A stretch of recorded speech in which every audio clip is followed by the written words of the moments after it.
isn't going to cut it. That was supposed to last a month, which it wouldn't anyway, but now we're 2 months in, and governors are tacking on another month. States had already flattened the curve. This is easy math. Even I can do it. And if you try to survive, the government squeezes the life out of you. Politicians are telling people to snitch on small businesses just for opening up. The LA mayor's threatening to shut off the power and the water to small businesses who open up. Women are getting arrested for cutting hair. People are getting pulled over, fined for going to church, busted for being on a beach or a playground. Politicians are ordering police to do this. Seattle officer Greg Anderson has a message for those officers. We need to start looking at ourselves as officers and thinking, is what I'm doing right?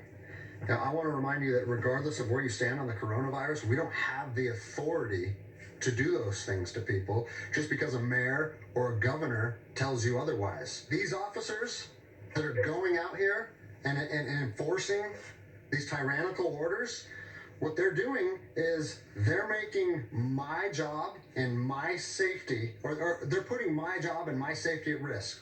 Because what you're doing is you're widening the gap between public trust and law enforcement officers. I'm afraid that these actions are going to wake a sleeping giant, i.e. the American people, okay? They are going to be put in a position where they won't have their rights trampled anymore. Think about it. Our government rests on this principle. Ready? The consent of the governed. That's where our government gets its power. In March, we agreed to lock down. We didn't obey an order. We're not peasants.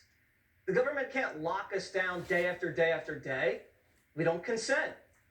You can't trample our rights with no end in sight. We have rights that we get from above. And when the government destroys these rights, we have the right to change that government or abolish it. That's in the Declaration of Independence. And the American media should understand this freedom more than anyone, but they don't.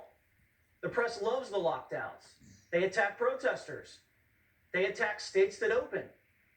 And when a brave business, the UFC, and their partner Endeavor put on a fight the other day with testing, with sanitizing, and no crowd, the New York Times, of course, writes a hit piece. It reads, UFC's coronavirus plan is careful. Its enforcement has been spotty. And the story was filled with fake news, all negative. UFC President Dana White was asked about it. There was an article in the New York Times today that was very critical of the execution. That guy, this guy who, in this paper, covered the UFC when they'd never covered it before. What do you think happened? I don't give a what that guy thinks, what he has to say, or what he writes. Good for him. He's pulling good traffic. Do you not worry about the I don't give a. Fair enough. Don't give a. Sorry for all the language tonight, but this is real. The country hates the media because the media hates the country. Watch what happened when a local news reporter covered a lockdown protest in Long Island. You stopped airing the Trump briefings and you keep airing Cuomo briefings. Go home, you fake news. You are the enemy of the people. You are the enemy. You are fake news. We know about your liberal agenda. We know you want to keep your job. We get it. You're not getting advertiser dollars in right now. You're not going to answer, so you're just going to go live. I'm very happy, but other people are not getting paychecks, and they're not going to. It used to be a good channel at one time. You allow people. I don't know what happened to you.